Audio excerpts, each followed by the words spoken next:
প্রিয় দর্শক, আসসালামু আলাইকুম। ছেলে মেয়েগুলোর কোরআন শিখান, ভদ্রতা শিখান, ইসলাম শিখান, ফ্যামিলিটা জান্নাতি ফ্যামিলি হবে। জোরে বলেন ঠিক কিনা? তা না হলে এগুলো ঐশীর মতো রামদা দিয়ে আপনাদেরকে কোপাবে।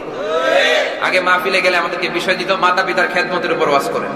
এখন মাহফিলের বিষয় দেয় হুজুর খেদমতের গুল্লি মারি, আঙ্গুরে জোরে বটি দিয়ে না কোপায়, এই বিষয়ের উপর একটু ওয়াজ করেন। জোরে বলেন না ঠিক কিনা? এজন্য আল্লাহ বললেন আর রহমানু আল্লামাল কুরআন খালাকাল ইনসান আল্লামাহুল বায়ান। আমি মেহেরবান, আমি কোরআন শিখালাম। খালাকাল ইনসান, আমি মানুষ বানালাম। মানুষ বানিয়েছে কে? আদমকে বানিয়েছে কে? আদম কি মাটির তৈরি নাকি অন্য কিছুর তৈরি? মনে রাখবেন, তিনটা সৃষ্টি তিন জিনিস দিয়ে তৈরি।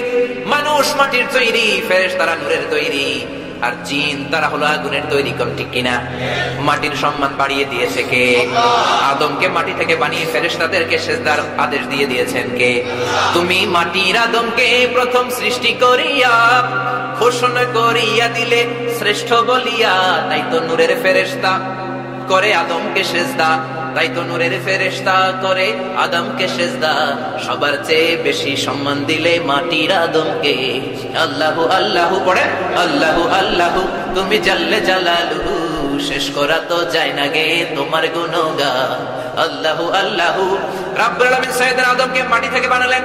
তিনটা ক্যাটাগরিতে তিনি বানালেন। প্রথম ক্যাটাগরির নাম হলো এঁটেল মাটি। কি মাটি?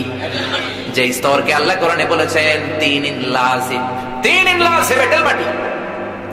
ভূপৃষ্ঠ থেকে আল্লাহ এঁটেল মাটির নমুনা সংগ্রহ করে পৃথিবীর এক জায়গায় জমা করে আকাশকে বললেন ইয়া সামাউ আমতিরি আলাইহি 40 ইয়াওমা, ও আকাশ এঁটেল মাটির উপর 40 দিন বৃষ্টি দাও। কয়দিন? 40 দিন এঁটেল মাটির উপর বৃষ্টি দেওয়ার পরে এঁটেল মাটি হয়ে গেল কাদামাটি, যে স্তরকে আল্লাহ কোরআনে বলেছেন হামাইম মাসনুন। সুবহানাল্লাহ কইবেন না? এবার কাদামাটি, এবার কাদামাটি যেমন খুশি তেমন ডাইস দেওয়া যায়, স্ট্রাকচার দেওয়া যায়, প্যাটার্ন কাঠামো দেওয়া যায়। জোরে বলেন ঠিক কিনা? রব্বুল আলামিন কাদামাটি দিয়ে 60 হাত লম্বা করে আদমের মূর্তি বানালেন। কয় হাত? বুখারীর বর্ণনা, বিশ্বনবী বললেন লাম্মা খালাকাল্লাহু আদামা ওয়া কানা তুলুহু 60 যিরাআন। যখন আল্লাহ আদমকে বানালেন 60 হাত লম্বা করে বানালেন। আবার আপনারাও যারা জান্নাতে ঢুকবেন আপনাদের দৈর্ঘ্য 60 হাত লম্বা করে বানায়া দিবে কে? সবাই 60 হাত লম্বা হয়ে ঢুকবেন। সাইয়েদনা আদম আলাইহিস সালামের মূর্তি 60 হাত লম্বা। এবার আল্লাহ আকাশকে বললেন ও সূর্য, ইয়া শামসু হাররিকি আলাইহি 40 ইয়াওমা, ও সূর্য আদমের মূর্তির উপর 40 দিন আগুনের তেজ দে। কি দে? তেজ দেওয়ার পরে যে স্তর হলো এটাকে আল্লাহ বললেন সালসালিন কাল ফাখার, পোড়ামাটি। পোড়ামাটির মধ্যে এরকম নক করলে ঠনঠন করে না? ঠনঠনে পোড়ামাটি। তাহলে প্রথম স্তর হলো এঁটেল মাটি, দ্বিতীয় স্তর হলো কাদামাটি, তৃতীয় স্তর হলো পোড়ামাটি। স্তরের 3 জায়গার মধ্যে মাটি ছাড়া অন্য কিছু পাইছেন? পেয়েছেন আপনারা? সুবহানাল্লাহ কইবেন না? এজন্য আল্লাহ বলেন মাটি থেকে বানালাম, মাটি থেকে আবার উঠাবো, মাটির কবরে পাঠাবো। মিনহা খালাকনাকুম ওয়া ফিহা নুঈদুকুম ওয়া মিনহা নুখরিজুকুম তারাতান উখরা। একদিন মাটির ভেতরে হবে ঘরে মন আমার, কেন বাঁধো দালান ঘর রে মন আমার, কেন বাঁধো দালান ঘর। আপনার আসল ঘর মাটির ঘর। কোন ঠিক কিনা? নাকি দালান বাড়ি আপনার আসল ঘর? আসল ঘর কোন ঘর? আল্লাহ আদমকে 3 ক্যাটাগরিতে বানালেন, আর গোটা বিশ্বের সব মানুষকেও 3 ক্যাটাগরিতে বানালেন। ক্যাটাগরি নাম্বার 1, মাও নাই বাবাও নাই, সাইয়েদনা আদম। বলেন ঠিক কিনা? ক্যাটাগরি নাম্বার 2, বাবা নাই মা আছে, সাইয়েদনা ঈসা। জোরে বলেন ঠিক কিনা? ক্যাটাগরি নাম্বার 3, মাও আছে বাবাও আছে, দুনিয়ার সব আমরা সলিমুদ্দি কলিমুদ্দিরা। জোরে বলেন ঠিক কিনা? আবার মায়ের পেটের ভেতরে আল্লাহ যখন আমাদেরকে বানালেন 3 ক্যাটাগরিতে বানালেন। জোরে বলেন ঠিক কিনা? প্রথম ক্যাটাগরির নাম নুতফা, দ্বিতীয়টার নাম হলো আলাকা, তৃতীয়টার নাম হলো মুদগা। প্রথমে আপনি ছিলেন স্পার্ম ড্রপ, সেখান থেকে হলেন ব্লাড ক্লট, সেখান থেকে লিডল ফ্ল্যাশ। ছোট্ট নাবাক পানি থেকে আল্লাহ আপনারে জমাটবদ্ধ রক্ত বানালেন, আবার জমাটবদ্ধ রক্ত থেকে আল্লাহ আপনারে গোশতের টুকরা বানালেন। সুবহানাল্লাহ পড়ে। সেই গোশতের টুকরার ভেতরে রব্বুল আলামিন স্কেলিটন ঢুকিয়ে দিলেন, আপনার কঙ্কাল ঢুকিয়ে দিলেন, রেসপিরেটরি সিস্টেম চালু করে দিলেন, হার্ট দিলেন, লাংস দিলেন। জোরে বলেন ঠিক কিনা? আপনার কাল্ব দিলেন, দেহের সবচাইতে দামি অংশ। বিশ্বনবী বললেন ইন্না ফিল জাসাদি লামুদগা ইযা সালাহাত সালাহাল জাসাদু কুল্লুহু ওয়া ইযা ফাসাদাত ফাসাদাল জাসাদু কুল্লুহু ওয়ালা ওয়াহিয়াল কলব। দেহের মধ্যে এমন একটা গোশতের টুকরা আছে, ওই টুকরা ভালো হলে দেহটা ভালো, পচে গেলে দেহটা পচে যায়। ওই টুকরার নাম হলো অন্তর বা তোমার কলব। কোন ঠিক কিনা? এজন্য কলবকে পরিশুদ্ধ করতে হলে কোরআন থেকে প্রেসক্রিপশন নেন। আল্লাহ বলেন আলা বিযিকিরিল্লাহি তাতমাইন্নুল কুলুব। লা ইলাহা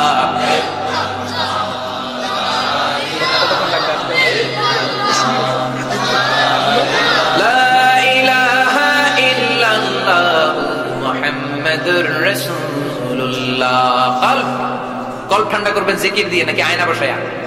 একদল আছে আয়না বসায়। কোন দিকে বসায়? এদিকে না এদিকে? কলবে আয়না বসাইয়া দেবর কলবের ভিতর। বাবারে, তোর বাবার কলবে তো আয়না নেই, তোমার আয়না দিব কি? বিশ্বনবী কি আয়না বসিয়েছেন? সাহাবারা বসিয়েছেন? জোরে বলেন। তাবিঈরা বসেছেন? ইমাম আবু হানিফা কি আয়না বসিয়েছেন? আমরাও আয়না বসাবো। আমরা কলব পরিচ্ছন্ন করবো আল্লাহর জিকিরের মধ্যে দিয়ে। জোরে বলেন ঠিক না? এরপরে কলবের পেছনে আপনার লাঞ্চ দিলেন, ফুসফুস দিলেন, দম নেয় দম ছাড়ে, আপনি ঘুমিয়ে যান। দম ঘুমায় নাকি? দম ঘুমাইলে আপনি ঠুস। ঠিক কিনা? আরে মানুষ রঙিন ফানুস, দম ফুরাইলে তবু তো ভাই কারোরই নাই একটুখানি। আরে মানুষ রঙিন ফানুস, রঙিন ফানুস, আরে মানুষ। সুবহানাল্লাহ পড়ে। আল্লাহ বললেন এভাবে তোদেরকে বানালাম। মায়ের পেট থেকে ছোট্ট থেকে শুরু করে 10 মাস পরে জমিনের মধ্যে ওয়া ওয়া আওয়াজ দিয়ে বের করে দিলাম। কোন সুবহানাল্লাহ। এরপরে আল্লাহ বললেন আল্লামাহুল বায়ান, শুধু মানুষ বানাই নাই, আমি তোমাদেরকে বয়ান শিখিয়েছি। মিজানুর রহমান আজহারীকে বয়ান শিখিয়েছে কে? বিশ্বনবীকে শিখিয়েছে কে? এই বাংলার জমিনের সবচেয়ে বড় মুফাসসিরটাকেও বয়ান শিখিয়েছে কে? এইজন্য বিশ্বনবী বলেন ইন্না মিনাল বায়ানি লা সিহরা, বয়ানের মধ্যে সিহর আছে। সিহর মানে কি? জাদু। বয়ানের মধ্যে ম্যাজিক আছে। ওই মুফাসসির যখন কথা বলতেন, লক্ষ লক্ষ বাংলার তৌহিদি জনতা মশায় কামড়ায় না, পেটে ক্ষুধা, কোনো হুঁশ নাই, পাগলের মতো চোখের পলক পড়ে না, শুধু তাকিয়ে থাকতো। কোন ঠিক কিনা? শুধু মুসলমানেরাই না, হিন্দুগুলো, সনাতন ধর্মের ভাইগুলো চাদর গায়ের মধ্যে পেঁচিয়ে যাতে কেউ না চিনে চোখের পানি ছেড়ে ছেড়ে কোরআনের তাফসীর শুনতো। কোন ঠিক কিনা? অনেক চাকমা তার হাতে মুসলমান হয়েছে, হিন্দু তার হাতে মুসলমান হয়েছে, বৌদ্ধ মুসলমান হয়েছে, অনেক নাস্তিক আস্তিক হয়েছে। ঠিক না? এই জন্য জেলখানার অন্ধ কুঠরে বসে কেউ কাঁদলে সে যে বিপদে আছে এটা মনে করো না, তারে ওলি আল্লাহর শিরোমণি বানিয়ে দিচ্ছে কে? বিশ্বনবী বলেছেন আসাদুন নাসি বালাআন আল আম্বিয়া সুম্মাল আমসাল ফাল আমসাল। পৃথিবীতে সবচেয়ে বেশি পরীক্ষা হচ্ছে নবীদের, তারপরে ওলিদের, তারপরে তার বড় বড় ওলিদের। চিল্লায় বলেন ঠিক না? এই জন্য জেলখানার মধ্যে থাকলে ভয়ের কোনো কারণ নাই, ওনার আল্লাহর ওলি বানায় দিচ্ছে কে? এজন্য যে কোরআনের রাজ তিনি কায়েম করেছেন, সেই রাজের মধ্যে থাকতে আমরা রাজি আছি না নাই? কে কে রাজি? দুই হাত উঁচু করে দেখাও। কোরআন পড়ায় 3 মাসের 4 মাসের টাকা বাকি মুয়াজ্জিন, এরকম আছে না নাই? আর গানের মাস্টারের কাছে 3 মাসের অ্যাডভান্স দিয়ে ভর্তি করায় আছে না নাই? ধর্মপ্রাণ, ধর্মপ্রাণ, আমরা বড়ই ধর্মপ্রাণ, নামাজ রোজার কিছু নাই, বলেও ধরি না কোরআন। ধর্মপ্রাণ, রোজ সকালে শুনতাম আগে আল কোরআনের বাণী রে, আল কোরআনের বাণী, এখন শুনি সারে গামার দীপ্ত ফ্যান ফেনানি। ঠিক না? ধর্মপ্রাণ মুসলমান আজকাল হয়েছে মডার্ন। ধর্মপ্রাণ, ধর্মপ্রাণ, আমরা বড়ই ধর্মপ্রাণ, নামাজ রোজার কিছু নাই, ভুলেও ধরি না কোরআন। ধর্মপ্রাণ, প্রতিদিন কোরআন শিখায় যে তার পকেট যায় ফাঁকা রে, তার পকেট যায় ফাঁকা। সপ্তাহে 2 দিন গান শিখায় যে নেই তো 1000 টাকা। ঠিক না? ধর্মপ্রাণ, ধর্মপ্রাণ, আমরা বড়ই ধর্মপ্রাণ, নামাজ রোজার কিছু নাই, ভুলেও ধরি না কোরআন। ধর্মপ্রাণ, প্রতিদিন কোরআন শিখায় যে তার পকেট যায় ফাঁকা রে, তার পকেট যায় ফাঁকা। রোজ সকালে শুনতাম আগে আল কোরআনের বাণী রে, আল কোরআনের বাণী, এখন শুনি সারে গামার দীপ্ত ফ্যান ফেনানি। ঠিক না? ধর্মপ্রাণ মুসলমান আজকাল হয়েছে মডার্ন। ধর্মপ্রাণ, ধর্মপ্রাণ, আমরা বড়ই ধর্মপ্রাণ, নামাজ রোজার কিছু নাই, ভুলেও ধরি না কোরআন। ধর্মপ্রাণ, প্রতিদিন কোরআন শিখায় যে তার পকেট যায় ফাঁকা রে, তার পকেট যায় ফাঁকা। সপ্তাহে 2 দিন গান শিখায় যে নেই তো 1000 টাকা। ঠিক না? ধর্মপ্রাণ, ধর্মপ্রাণ, আমরা বড়ই ধর্মপ্রাণ, নামাজ রোজার কিছু নাই, ভুলেও ধরি না কোরআন। ধর্মপ্রাণ, প্রতিদিন কোরআন শিখায় যে তার পকেট যায় ফাঁকা রে, তার পকেট যায় ফাঁকা। সপ্তাহে 2 দিন গান শিখায় যে নেই তো 1000 টাকা। ধর্মপ্রাণ মুসলমান আজকাল হয়েছে মডার্ন। ধর্মপ্রাণ আমরা বড়ই ধর্মপ্রাণ, নামাজ রোজার কিছু নাই বলেও ধরি না কোরআন। ধর্মপ্রাণ চিল্লা বলে ঠিক না? এই জন্য আগে কোরআন, তারপরে অন্য জ্ঞান। ভিডিওটি ভালো লাগলে লাইক এবং কমেন্ট করতে ভুলবেন না। শেয়ার করে বন্ধুদেরও দেখার সুযোগ করে দিন। এরকম হাজারো ভিডিও পেতে চ্যানেলটি সাবস্ক্রাইব করুন। ধন্যবাদ।